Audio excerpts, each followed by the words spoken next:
云林味道垃圾无奈何多，面对中头抗议，拜托中央推能听数，环保署才系建议人呢，可能做好规旧嘅林内焚化炉爱提起用模，也唔单止引起林内乡亲嘅反弹，各界也在个提讨论焚化炉嘅好处坏处睇哪。爱处理垃圾无焚化炉，听措施唔得下，解决垃圾问题嘅关键系乜嘅？继续来关心。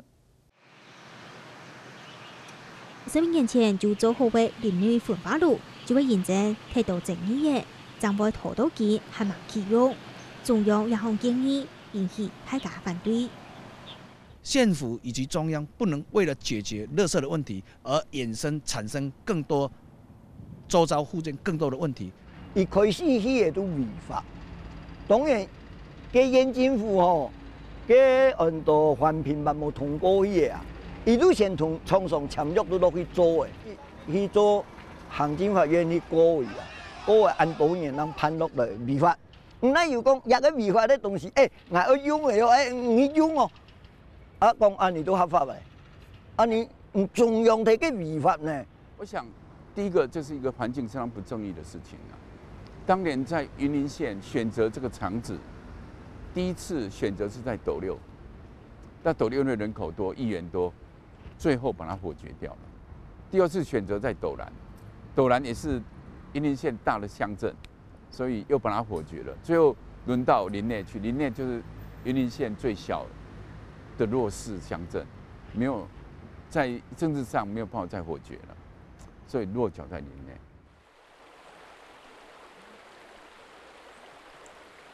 本水海同清水海嘅河坝水流啊流嘅，流至林内乡及乡下，豐富嘅水流過為准橋，流入乾涸嘅准橋。天天嘅陰歌踏遍田橋。我帶啲屍體嘅，包括阿公、阿爸、個奶、個奶，兩隻屍體都得大概，啊啲睇埋阿公都得，考慮大概虧款嘅。有嗌到本水河流、咸水河用夾鄉下嘅，你大概港中是天，可能講水也方便，天也好，好山好水。你大概像包括4天啊。種大方東西啦，水果啦，因為咪種嘅黃梨啦，就香蕉啦，然後種檸檬啦，你大方水果都有種，你特別講以後成法，你特別就污染多啲嘢，黑白那10萬河嘅所在，你台灣咧有在一度在位嘅安尼好山好水啊，是足無理嘅啦，唔是足氣嘅啦，超過無理啦！甲煙穿過啦，攏總背甲這個山綁着，攏總地理這個拿來養的啦。林內鄉有超過80%嘅工作人，就說在個啟用焚化爐，為污染嘅剛過約100年嘅水源頭，來傷害到大家綠色嘅亞淡土地。林內鄉喺雲林嘅20個鄉鎮當中，係民航送過來排第2。像係一個細細嘅行政單位，不過啲水資源嘅分配方係一定重要嘅角色。2006年，林內鄉嘅清水廠啟用過後，行下係中華雲林嘉義三州縣市12個鄉鎮市嘅自來水源頭。不過，離亞2公里嘅林內焚化爐，本來未係計劃我哋去年開始營運。兩邊的淨水廠總共將近50甲的土地裡面，全部都是水源地。在这个地方弄一个焚化炉，那将来污染重金属污染的时候，那这个水银、嘉、蓝、漳都要喝的水，你们敢喝吗？在整个云林县20乡镇当中，林内乡所有占尽所有的水资源，是一个非常丰富的一个乡镇。你看我旁边，这是一个八卦池，所有的灌溉用水，以及工业用水，以及发电用水的进水口就是在这里啦，那你如果说当时的焚化炉整个厂址，你设置在这边，你或许会影响到多少？那个层面会影响到多少？这个是类似一项的当初错误的政策所衍生出来的怪物。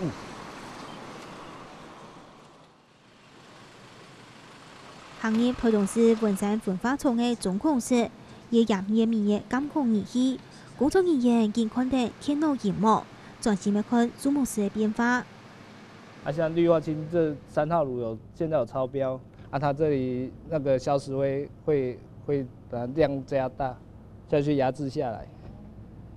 连带24点钟的监控，沿途排放情形，韩国书记就直接公开地看办方，要确保排放的物质都合乎标准，安尼民众才会安心。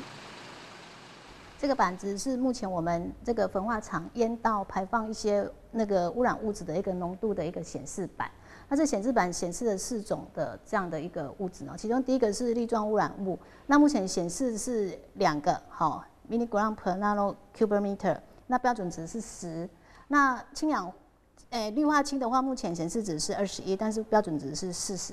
那氮氧化物的话，目前显示是117，标准值是180。那二氧化硫的话，目前显示是5，标准值是80。那目前整个看起来的话，我们烟道排放的物质都是符合法规的一个规定，而且低于法规的一个标准。焚化炉除了在烧以外，它还有很多的污染防治的措施它很多的费用是放在那一块，所以我们经过这一个所产生的，比如说空气污染来讲，它经过处理以后呢，它都是可以合乎国家的一个标准。那个跟大药性都没有关系，因为大药性不可能这样监测的。我们去整理过去台湾10几年来检测环境中焚化炉排放量等等的数据来做风险评估，那发现说，根据环保署整理的资料，就是说大药性排放量都有降低，但是当我们去看环境中的大药性的资料，发现浓度是没有下降的。我们评估出来，目前有大药性环境中大药性贡献的致癌风险是大概1万左右，1万分之1左右，比环境中的100万分之1实际上高100倍左右。大家单单都唔好焚化厂，不过以前无记又做唔得。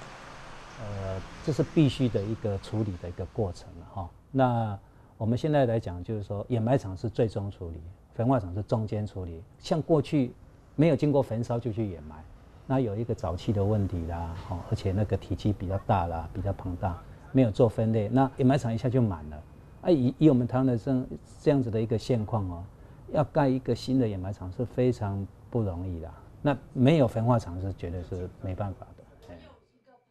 我想焚化炉可以说是必要之恶，但是呢，台湾现在的垃圾，就台湾现在焚化炉的容量已经超过我们产生的垃圾了。其实我们的回收做得很好，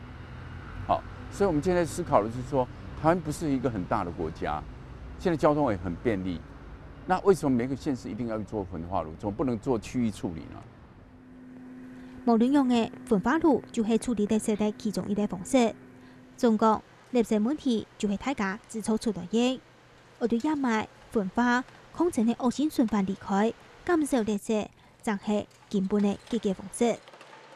平常我们每日林业乡的垃圾量垃圾量几乎差不多都维持在10吨左右了但是经过我们确实这样垃圾分类，把它分类确实做好之后我们逐日在递减了，也甚至的有降到7吨、6吨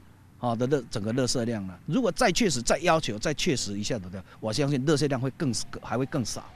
经过18夜垃圾大战，云林县各乡镇市公所开始出现的来做家户垃圾的分类。这菜这有无？这拢爱回收，生厨余甲熟厨余拢爱分开。这种很快要来啦。一台又一台打开来检查，当有耐心的同民众讲解，当坚持爱执行垃圾分类。令人动作的倒流时，因而就会少摕2吨的垃圾，停的就有效果。原本的话是60吨，就是一般的垃圾。那现在的话，就是把生厨余的这个部分，再彻底的分类，把它抽出来之后，现在大概是58吨。我们的目标是要到50吨。其实台湾对20万年前就开始推动资源回收，现时全台湾的垃圾回收率大约是57%。也其中投用有3到4成是厨余。公民团体就提出警告，现时焚化炉的大恶性源头，青岛的就是厨余，再个是脱塑胶 PVC 含过有料的食品包装袋的。那另外云林县这边有些生厨余跟熟厨余，熟厨余的部分我们在湖尾有个高温珍珠厂，那一天可以处理大概15到20吨的一个厨余。那我们有跟蓝鸟公司有个生厨余的个 BO 合约，好，所以我们在生厨余跟熟厨余的部分，我们是可以妥善得到一个处理的。其实垃圾的问题唔免讲一定用焚化来处理，尤其焚化呢，台湾嘅焚化炉量10年呢，其实办几道问题无解决，几道焚化炉产生的问题也蛮重要，当作无问题啊。我哋说迄种好好的做分类啊，就去也蛮。去按照各县市的也焚化炉，迄种做得协调配合。台湾咱又讲要垃圾无地方处理的喏，这全部都中央喺推资金嘛嘅地方自治嘛嘅。垃圾绝对唔系地方嘅事务，咩唔系地方政府就处理嘅得咧，只有中央行下各级嘅共同卫生政策来规划行好大厦。無論係中央、地方，也係民眾，都會用更加有效嘅監控措施，希望垃圾研究到小問題、慢問題，安尼以下增加很多問題，就會對公件事變得發生。